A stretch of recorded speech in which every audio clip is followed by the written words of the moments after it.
Sveiciens! Sērija numur 3 - ekstremāls karstums. Dienas karstākajā laikā, kas ir no 11 līdz 16, cenšamies neuzturēties tiešos saules staros. Tāpat ierobežojam fiziskās aktivitātes un, kā teikt, spāņi ievērojam siestu. Dzeram daudz ūdeni. Nedzeram saldinātos dzērienus, nedzeram kafiju, nekādā gadījumā nelietojam alkoholu. Velkam gaišas, brīvas, dabīgi materiāli drēbes. Obligāti galvas saga, varam izmantot saules brīvas.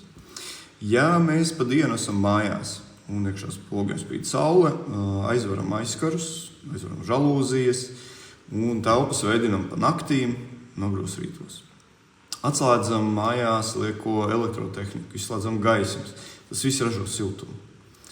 Ja mājās karstums ir nepanesams un mums nav ventilātoru, mums nav kondicionieris, mēs varam doties kādu sabiedrisko telpu, teiksim, veikals, vai mēs varam doties uz parkiem un patvērties kokānās. Nekādā gadījumā neatstājam automašīnās bērnus un dzīvniekus. Paši zināt, cik ātri un traģiski tas viss beidzās. Ja sākās galvas sāpes, reiboņi, vājums, visticamākais jums ir pārkaršana un jādodas ir ēnainā vietā, kur ir labs caurvējš, jādzer vēss ūdens un jādzesē sevi ar mitrām kompresēm. Efektīvākā metode ir šis, kad liek uz kakla, saslapina lupatu un uzliek uz kakla, kur iet artērijas lielās. Ļoti strādā efektīvi, diezgan ātrs rezultāts. Ja uzlabojumu nav un, teiksim, cietušajiem iestājas bezsamaņa, zvanam uz 112, un kamēr mēs gaidām NNPD, sakojam pirmās palīdzības algoritmiem. Kas ir vēl svarīgi? Regulāri sakojam līdz senioriem. Šī laikā situācija senioriem ir tāda.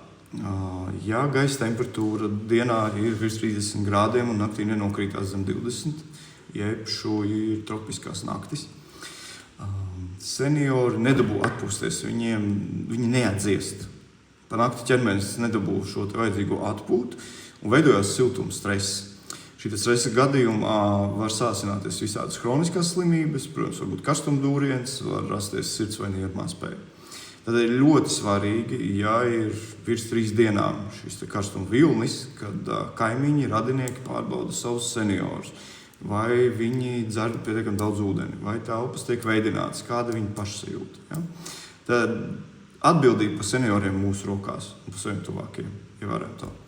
Labi, šodien tas ir viss. Nākamā sērija mums ir meža un purvu ugunsgrēki un lai mierīgs debesis.